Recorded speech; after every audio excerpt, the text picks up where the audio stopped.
Olá, tudo bem com vocês? Bem-vindos a mais um Lendas e Mitos do Caminho. Dessa vez a gente vai falar de mais um mito, uma lenda ou um milagre. A gente vai falar sobre a Virgem do Caminho. Eu ainda estou terminando as minhas pesquisas antes de fazer a narração e eu percebi que existem muitas coisas repetidas na internet, como se houvesse um texto padrão do Wikipedia e todo mundo fosse copiando esse texto para lá e para cá. Por essa razão eu fiz algumas pesquisas adicionais, eu fui cruzando algumas informações, acessei sites de igreja lá da Espanha, alguns documentos um pouco específicos com relação à Virgem do Caminho para poder entender essa aparição de Nossa Senhora. Eu gosto muito das histórias de Nossa Senhora, das aparições dela, porque eu acho que todas elas têm um caráter contextual e histórico muito importante. Então você pega, por exemplo, Fátima, no início do século XX, lá em Portugal, você pega, por exemplo, Medjugorje, todo o contexto da Sérvia, da Bósnia e da guerra que ocorria ali, então você tem uma questão contextual muito legal. E eu queria chegar nesse ponto, eu queria entender um pouquinho esse contexto para entender como que a padroeira de León ganhou todo esse destaque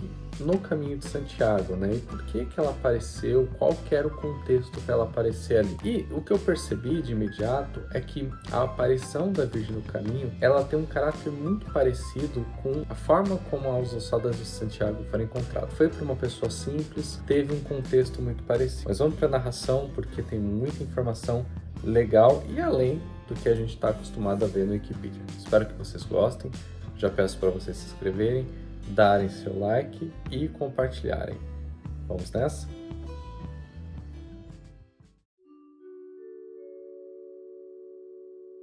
Há muita informação padrão na internet sobre o tema.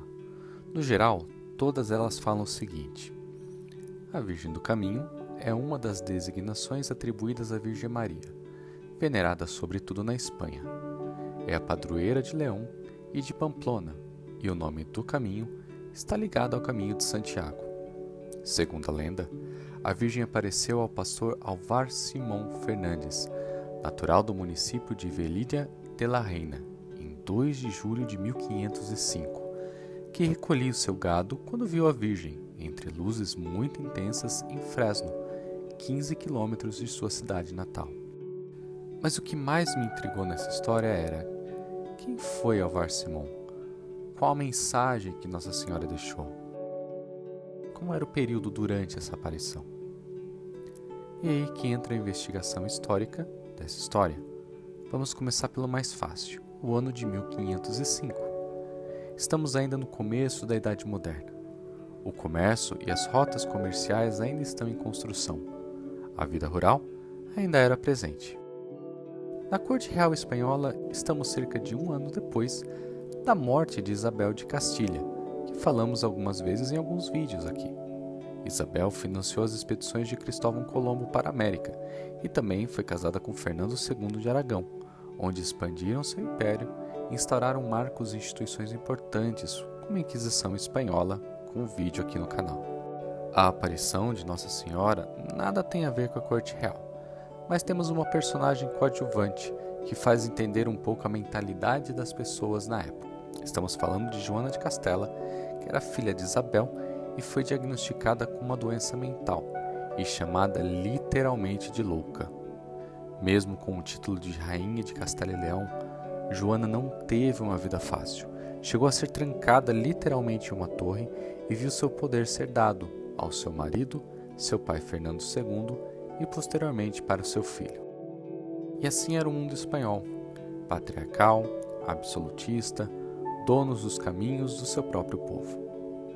Não muito longe do que era o reino e cerca de 6 quilômetros de León, se encontra o pequeno povoado da Virgen del Camino, que em 1505 era somente uma colina desabitada, florida com tomilhos e cenário para alguns pastores que atravessavam ali lentamente levando seus rebanhos. 30 minutos ali havia uma pequena cidade chamada Fresno, onde ocorreria a aparição.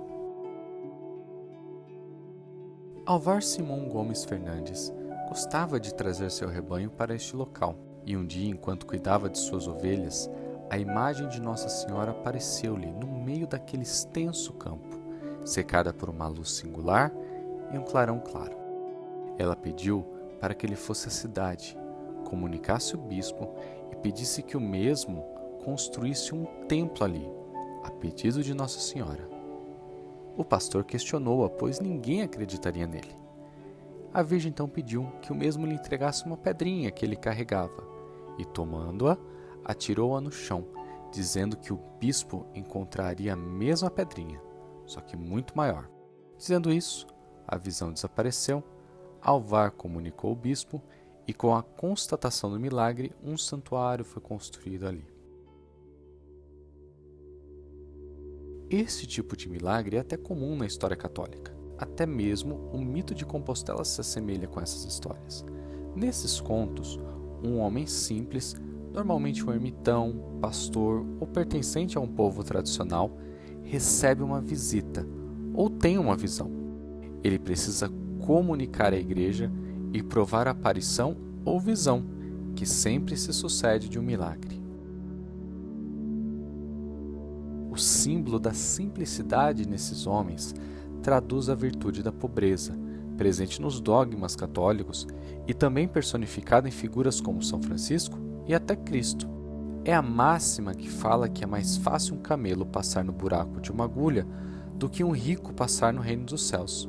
O mundo sempre esteve em choque entre forças dominantes e dominadas, estas pobres e sem esperança, sem luz no caminho, sem um objetivo. Voltando à nossa história, e segundo a tradição, a pedra que foi lançada por Nossa Senhora cresceu tanto que chegou a pesar muitos quilos.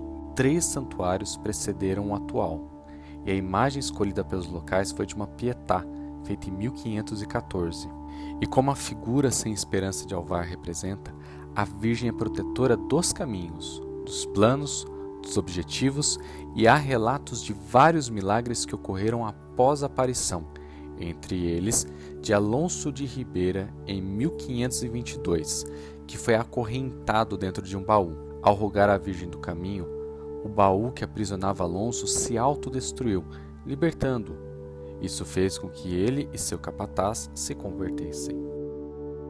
A Virgem do Caminho é padroeira do povo leonês desde 1738, conforme consta em um certificado real, e foi oficialmente proclamado em 1914 patrona das terras de Leão, pelo Papa Pio X. Em 1927, a comunidade de La Virgen del Camino separou-se de Fresno del Camino, tornando-se uma aldeia independente com sua própria diretoria de bairro e dentro do município de Valverde de la Virgen. No ano de 2005, em 2 de julho, celebrou-se o 50º aniversário do aparecimento de La Virgen del Camino.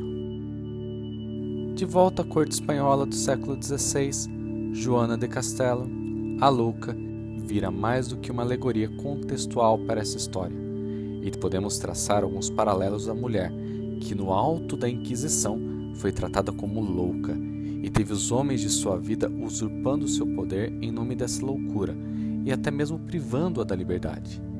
Seria sua loucura fruto da patologia ou seria uma construção, um plano, uma desculpa dos homens que dominaram e a trancaram nessa condição? Estaria ela aprisionada como Alonso em seu baú? Estaria ela sem rumo, assim como sua corte pobre e ignorante? A rainha Joana também é um exemplo intencional daquilo que a Virgem do Caminho ousou dar ao povo espanhol: a liberdade e proteção de escolher seus próprios caminhos, coisa que Joana jamais teve. E aí, gostaram do vídeo de hoje? Não se esqueçam de se inscreverem no canal e darem seu like. Lembrando que os links das fontes e informações adicionais estão aqui na descrição. Nos vemos na próxima e bom caminho a todos!